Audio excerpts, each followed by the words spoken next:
Hi viewers, welcome to RTV. కొన్ని కోట్లాది మంది భారతీయులు ఎన్నో శతాబ్దాల నుంచి ఎదురుచూస్తున్నటువంటి అయోధ్య రామ మందిర ప్రతిష్ట ఈరోజు ఆ కళ నెరవేరబోతుంది. అయితే ఎంతోమంది ప్రాణత్యాగం కూడా ఈ అయోధ్య కోసం చేయడం అయితే జరిగింది. ఇంత కాలానికి ఇప్పటికీ ఆ శ్రీరాముడు నడయాడినటువంటి అయోధ్యలోని స్వామివారి బాలరాముడు రూపంలోని ప్రాణప్రతిష్ఠ అయితే ఈరోజు చేయడం జరుగుతుంది. అయితే ఈ సందర్భంగా శ్రీకాకుళం నాగావళి నదీ గర్భంలో ప్రవాహానికి మధ్యన సూర్య నమస్కారాలతోని ఈరోజు ఆ యొక్క శ్రీరామచంద్రమూర్తి యొక్క ప్రాణప్రతిష్ఠ కార్యక్రమంలో వీరు కూడాను ఇక్కడి నుంచే భాగస్వాములు అయ్యేందుకు మాత్రం ఇక్కడ ఒక ప్రయత్నం అయితే జరుగుతుంది. అయితే ఈ కార్యక్రమం మొత్తం కూడాను బ్రహ్మశ్రీ శ్రీ భాస్కర భట్ల శ్రీరామ శర్మ గారి ఆధ్వర్యంలో నిర్వహించబడుతుంది. అయితే వారి మాటలను తెలుసుకుందాం. అసలు అయోధ్య శ్రీరామచంద్రమూర్తి యొక్క ఆ మహోన్నత గొప్పతనం ఏమిటి, ఆ మహాపురుషుని యొక్క ఇదేమిటి, అసలు దీనికి ఈ సూర్య నమస్కారాలతో మీరు అసలు ఏ విధంగా స్వాగతిస్తున్నారు?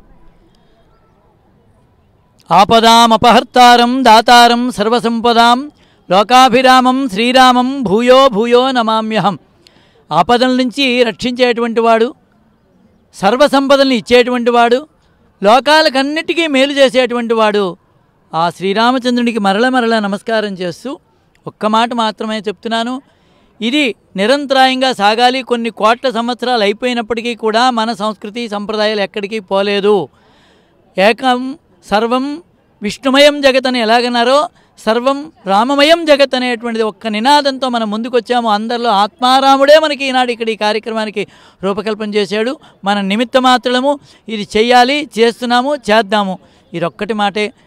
వాళ్ళు ఇంకా సూర్య నమస్కారాలు చేసి ఇవాళ మన అదృష్టము తెల్లవారిసరికల సూర్య నమస్కారం నదీ గర్భంలో చేసి ఇది మాత్రం ఒక విశేషం. తర్వాత మాట్లాడుకుందాం. చూసుకున్నట్లయితే కనుక అయోధ్యలోని శ్రీ సూర్యనారాయణ స్వామి యొక్క ఎంట్రన్స్లోనే పెట్టడం జరిగింది. అసలు ఆరోగ్య ప్రదాత అయినటువంటి సూర్య భగవానుని అక్కడ ప్రతిష్ఠించి ఆ తర్వాత అయోధ్యలో దర్శనానికి ఏర్పాట్లు కూడా చేయడం జరిగింది. ఆ సూర్య భగవానుడికి ఈ యోగాసనాలకి మధ్య సంబంధం బాంధవ్యాలేమని? శ్రీరామచంద్రమూర్తి వారు సూర్య వంశస్థులు. ఆయన కనుక ఆయనకి ముందుగా అక్కడ అయోధ్యలో పెట్టడం అది సహజం. అది అలాగే మేము కూడా మన శ్రీకాకుళంలో ఆదిత్యుడే కొలువున్న ఈ ప్రాంతంలో ఈ పతంజలి యోగా విద్య పీఠాన్ని మా గురువుగారైన శ్రీ బొల్లాప్రగడ నరసింహారావు గారు స్థాపించినటువంటిది. గత 39 సంవత్సరాలుగా ప్రతి మాఘమాసంలో కూడా 108 నమస్కారములు ఆపకంట వేసి ఆ సూర్యుడికి నమస్కరించి సూర్యుడు ఆరోగ్యాన్ని ఇచ్చేవాడు. ఆరోగ్యం అంటే శారీరక ఆరోగ్యం కాదు, అన్నమయ ప్రాణమయ మనోమయ విజ్ఞానమయ ఆనందమయ కోశాలు శక్తివంతం అవ్వాలి అంటే ఏకైక సులభ మార్గం ఆధునిక మానవుడికి ప్రణవ మంత్ర బీజాక్షర ప్రాణాయామ చక్రధ్యాన బంధత్రయ సూర్యోదయ సమయ సూర్య నమస్కారములు ఒక్కటే శరణం శరణం శరణం. అంతకు తప్పించి వినా ఇంకా ఏ మార్గముల ద్వారా మనకు ఆరోగ్యం రాదు.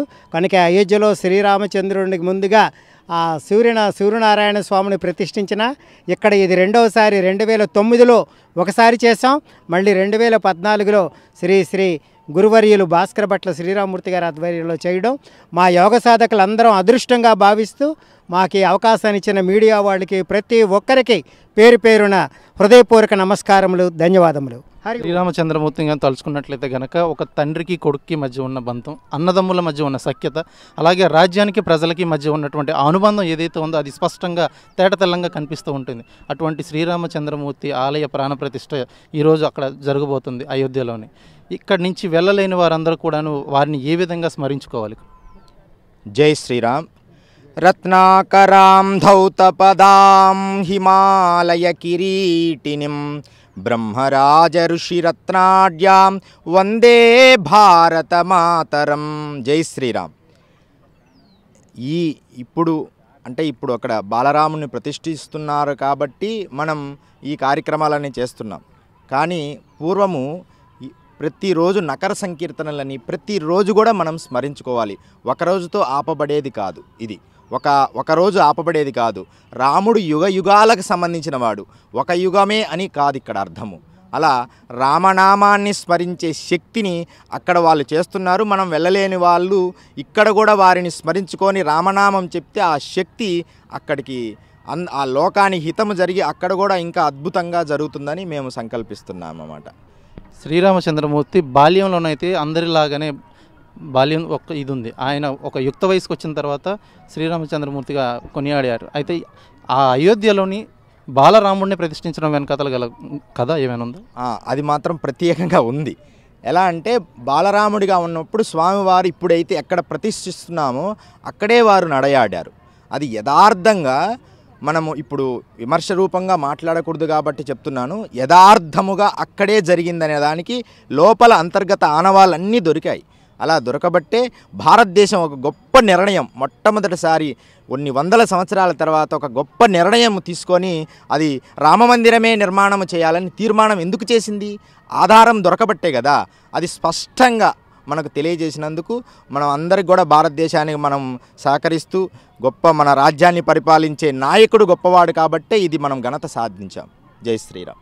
చూసుకున్నట్లయితే కనుక అయోధ్యలోని ఎన్నో శతాబ్దాల తర్వాత శ్రీరామచంద్రమూర్తి ప్రాణప్రతిష్ఠ కార్యక్రమం అయితే అక్కడికి వెళ్ళి దర్శించుకోలేని ప్రతి ఒక్కరు కూడాను వారికి తగిన స్థాయిలోని వారికి సంబంధించిన విధంగా వారు ప్రతి ఒక్కరు కూడాను పరిపరి విధాలుగా ఈ యొక్క కార్యక్రమంలో ప్రతి ఒక్కరు పాల్పంచుకుంటూ ఈ యొక్క అంగరంగ వైభవంగా అయోధ్యలో జరుగుతున్నటువంటి కార్యక్రమంలో వారి ఉన్నటువంటి స్వస్థలాల నుంచే వారు పూర్తిగా శ్రీరామచంద్రమూర్తిని మనోనేత్రంతో ప్రార్థించుకుని ఆ దర్శన ప్రాప్తిని అయితే కలిగజేసుకుంటున్నారు.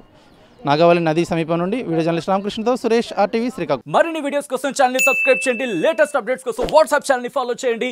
అండ్ లింక్ డిస్క్రిప్షన్ లో ఉంది.